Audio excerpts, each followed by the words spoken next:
ಪುಣ್ಯಾತ್ಮನೇ ಪುನರ್ಜನ್ಮರಹಿತನೇ ಸದ್ಯೋ ಜಾತನಾಗಿದ್ದೆ ನೀನು ಗರ್ಭಾವತರಣ ಕಲ್ಯಾಣೋತ್ಸವದ ಕಾಲದೆ ಮನೋಹರನಾಗಿದ್ದೆ. ಆ ಜನ್ಮಾಭಿಷೇಕ ಕಲ್ಯಾಣ ಮಹೋತ್ಸವ ಕಾಲದೆ ಅಂತೀಗ ಶಾಂತರೂಪನಾಗಿ ಹೇ ದೀಕ್ಷಾ ಕಲ್ಯಾಣ ಮಹೋತ್ಸವ ಸಮಯದಿ ಅವ್ಯವಸ್ಥಿತಗೊಂಡಿಹುದು ಸದ್ಧರ್ಮ ತೀರ್ಥವೋ ಪಾರ್ಶ್ವನಾಥ ತೀರ್ಥಂಕರರೋ ಅಮೃತ ಪದವಿಯನ್ನು ಪಡೆದ ನಂತರದೇ ಸರಿಪಡಿಸಿ ನೀನಿದನು ಕರೆದೊಯ್ಯಬೇಕು ಜನರನ್ನು ಮುಕ್ತಿ ಮಾರ್ಗದೇ. ನಿಜದಿ ಮಹಾಭಾಗ್ಯಶಾಲಿಗಳೆನಿಸಿಹವೋ ನಿನ್ನ ಮುನಿವ್ರತದ ಮಾರ್ಗವನ್ ದೃಢಪಡಿಸುವ ನಾವು ಬಲು ಪುನೀತರಾಗಿಹುದು ನಾವು ಸ್ವಾಮಿಯ ದೀಕ್ಷಾ ಕಲ್ಯಾಣೋತ್ಸವವನ್ನು ದರ್ಶಿಸಲು. ಬಳಿಕದಲ್ಲಿ ತಿರುಗಿ ಕಿನ್ನವದನೆ ರಾಣಿ ತ್ರಿಶಲೆಯೊಳಗೆ ಎರೆದನಾ ಸುರೇಂದ್ರನು ಸಾಂತ್ವಾನದ ಸುದೆ ತುಂಬಿ ನುಡಿಗಿಂಡಿಯೊಳಗೆ.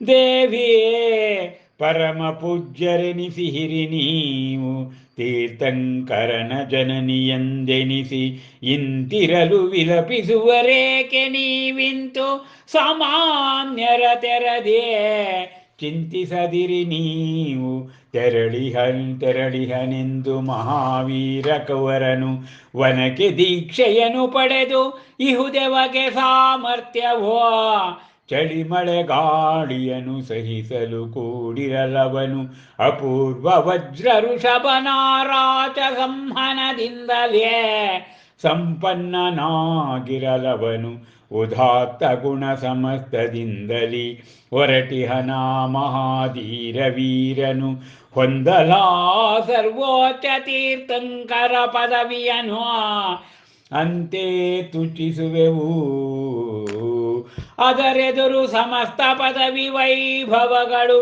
ಪಡೆವನೆಲ್ಲದೆ ಅವನು ಸ್ವತಃ ಮುಕ್ತಿಯನು ತೋರುವನು ಇತರರಿಗೂ ಆ ಮೋಕ್ಷ ಮಾರ್ಗವನ್ ಅಂತೆಯೇ ಸ್ಥಿರೀಕರಿಸುವನು ವಿಶೃಂಖಲಿತ ವಿಘಟಿತ ಸಮಾಜವನು ಜನ್ಮವಿತ್ತಿರಲು ತಾವು ಲೋಕೋದ್ಧಾರಕ ವಿಭೂತಿಗೆ ವಂದಿಸುವುದಿ ಲೋಕವು ನಿಮ್ಮನು ಕಲ್ಪಾಂತರದವರೆಗೆ ಅಂತೆಯೇ ಹೊಂದಿರಿ ಸಾಂತನವು ನೀವು ಅರಿತು ಈ ವಾಸ್ತವ ಸ್ಥಿತಿಯನ್ನು. ವಾಸ್ತವ ಸ್ಥಿತಿಯ ನಿರ್ಮಾಣವನ್ನು ಮಹಾಕವಿ ಡಾಕ್ಟರ್ ಲತಾ ರಾಜಶೇಖರ್ ಅವರು ದೀಕ್ಷಾ ಕಲ್ಯಾಣ ಸಂಪುಟದಲ್ಲಿ ಅರ್ಥಾತ್ ಮಹಾವೀರ ಮಹಾದರ್ಶನದಲ್ಲಿ ಸಾದರಪಡಿಸಿರುವ ರೀತಿ ಅತ್ಯಂತ ವಿನೂತವಾಗಿರ್ತಕ್ಕಂಥದ್ದು. ಸೌಧರ್ಮೇಂದ್ರ ಆ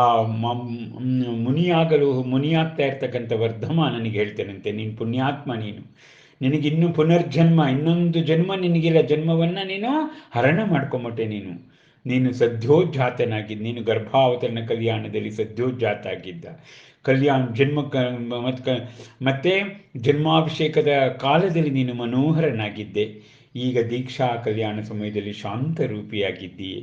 ಆದ್ದರಿಂದ ಈ ಪಾರ್ಶ್ವನಾಥ ತೀರ್ಥಂಕರರ ಒಂದು ಕಲ್ಪ, ಅವರ ಸಮಯ ಮುಗಿದ ಮೇಲೆ ನಿನ್ನ ಸಮಯ ಈಗ ಬಂದಿದೆ, ಈಗ ಸದ್ಧರ್ಮ ತೀರ್ಥ ಎಲ್ಲ ಅವ್ಯಸ್ಥಿತವಾಗಿ ಹೋಗಿದೆ, ನೀನು ಅದನ್ನು ವ್ಯವಸ್ಥೆಗೊಳಿಸ್ಬೇಕಪ್ಪ.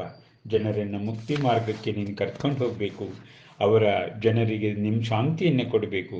ನಿಜಕ್ಕೂ ಕೂಡ ನಾವು ಮಹಾಭಾಗ್ಯಶಾಲಿಗಳು. ನಿನ್ನ ಮುನಿವ್ರತದ ಮಾರ್ಗವನ್ನು ನಾವು ಸರ್ಟಿಫೈ ಮಾಡಲಿಕ್ಕೆ ನಾವಿಲ್ಲಿ ನಿಂತಿದ್ದೇವಲ್ಲ.